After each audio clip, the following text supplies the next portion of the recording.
नमो नमः।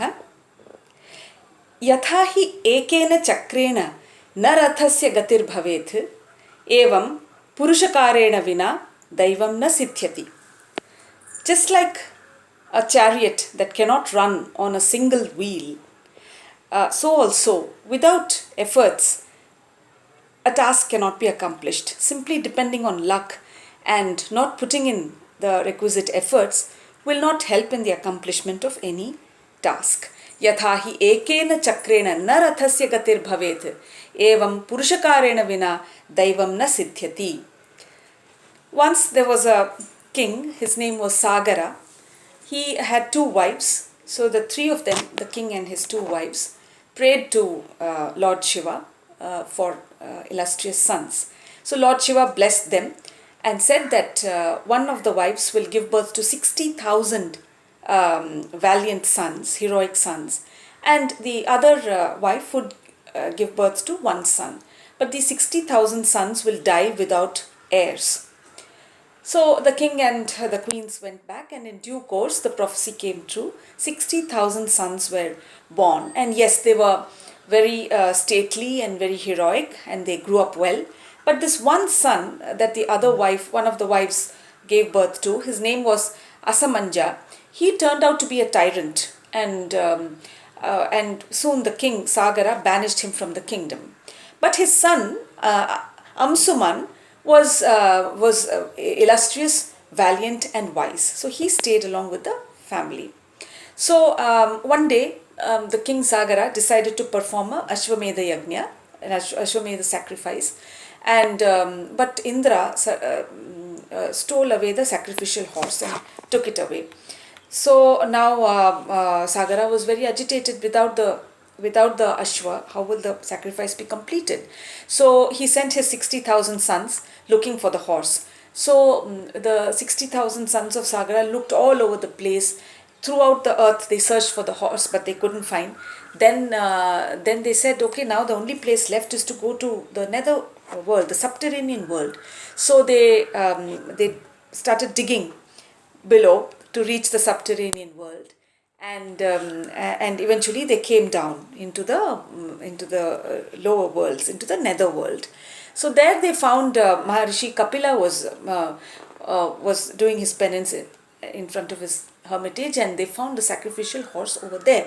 Apparently Indra had stolen the horse because he didn't want the Ashwamedha Yajna to be performed. So he stole the horse, and he had tied the horse outside the Rishi's hermitage. So when the 60,000 sons, when the sons of Sagara found the horse over here, they accused the Rishi of stealing the horse. Now Kapila Maharishi was infuriated by this allegation, and he burnt them all to ashes on the spot. He cursed them and burnt them to ashes. Now back home, the king Sagara is waiting for his sons to return. Years roll by, but there's no sign of them. So finally he says, I don't know what has happened to my son. So he summons his grandson Amsuman, and he says, now you please go and look for your uncles. Where are they? They haven't come. So please go find them. So now Amsuman goes, and he searches all over. Nobody has any clue. Finally he finds a big crater. So he realizes, oh, maybe my uncles have gone to the netherworld looking for the sacrificial horse. So he goes there. He goes into the crater, and there he finds, he also comes across Kapila Maharishi's hermitage, and there the Maharishi tells him that, narrates the entire incident, and he says, now the only way to, the horse is over here, you can take back the horse. Then he says, what about my uncles? How do all of them have been reduced to a heap of ashes. How do I get them back? He says the only way to bring them back is to bring Ganga. Ganga is presently not on earth. She's in the heavens. You will have to bring her, and when she flows over the ashes of your uncles, their souls will be redeemed and they will go to heaven. So Amsuman goes back with the horse. He goes and narrates the entire story to his grandfather, Sagara. Then so by then Sagara, so many years have gone by, and Sagara is old, and he says, now Amsuman, now you must rule the kingdom. My time is up. So Amsuman becomes the king. Now, but Amsuman is not able to do much during his lifetime. Then his son, in turn, Dilip, is instated onto the throne, but Dilip also performs penances and to bring Ganga, but But that doesn't happen in his lifetime. His son Bhagirath is finally it is time for him to take over the kingdom. Then Bhagirath says, no, I'm not going to sit on the throne till the time I don't bring Ganga down to the goddess Ganga to the earth and then to the netherworld.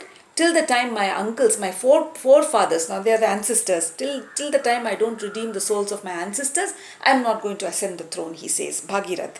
So he puts a caretaker government is there in place, and he performs severe penance. And Brahma comes in front of him and tells him, you have to now, you have to somehow bring her from the heavens. So how are you going to do that? So that is what you have to do. But you will not be able to do that because the force of Ganga's descent is going to be somebody has to bear the force of the flow, otherwise everything will be destroyed on planet Earth. So Brahma says, you must now propitiate Shiva, Lord Shiva, and ask him to cushion the force of her flow as she descends from the heavens to planet Earth. So again, Bhagirath undertakes penance, and several years, when we say penance, several years go by, and eventually Lord Shiva appears and he agrees to take the force of her flow on his matted hair. So Ganga gets ready to descend, and she's very playful. So she thinks that she can trick Shiva and then sweep him also away. But Shiva is ready to receive her on his head, and then the force of the flow comes down, and that is how we know that Shiva, he holds her in his matted hair, and that way the flow is somewhat regulated. Then finally she flows down to the earth, and Bhagirath then says, now not only here, so there is bounty now on earth because the river is flowing, and not only that, but now she has to go to the netherworld. So she goes to the netherworld, but before that there is the sage. His name is Janu. He's in meditation. So Bhagirath warns her, now please don't rush through, the sage is in meditation, do not disturb him, don't rush. But Ganga is in a playful mood, she doesn't listen, she rushes through, and Sage Janu is really very angry, and he gulps Ganga in one single go, he gulps her. So then Bhagirath prays to him and says, please don't do this, please let her, because she is here, I brought her here on a mission, my ancestors will have to be redeemed, so please let her flow. So for the sake of Bhagirath, Sage Jahnavu releases her, and ever since then she's known as Jahnavi. Ganga is also known as Jahnavi. So then she gently flows on to the ashes, and the ancestors of Bhagirath are redeemed and they go to heaven. And after that, of course, Ganga also comes to be known as Bhagirathi, the daughter of Bhagirath, because he was the one who brought her from the heavens to earth.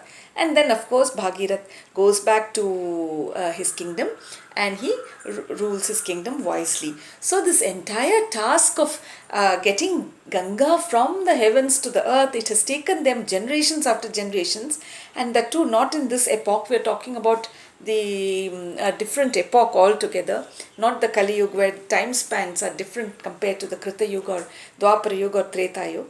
So the effort that went in bringing Ganges from the heavens to earth across generations, first Sagara, and it is because of this incident that the oceans are also referred to as Sagar, named after the king Sagara, whose descendant Bhagirath brought the Ganges to earth. So that was the stupendous task undertaken by this race, by this dynasty of kings. So Purushakarena vina daivam na siddhyati, without efforts, without hard work, even for the gods and the celestials, so it seems to be true. So yatha hi ekena chakrena narathasya gatir bhavet, evam Purushakarena vina daivam na siddhyati. So there is another Subhashitam related to this. Udyamena hi siddhyanti karyani, nahi manorathaihi, nahi suptasya singhasya pravishanti mukhe mrigaha. Even the king of the jungle has to fight, has to hunt for his meals. Without efforts, nothing is going to happen. Namo Namah.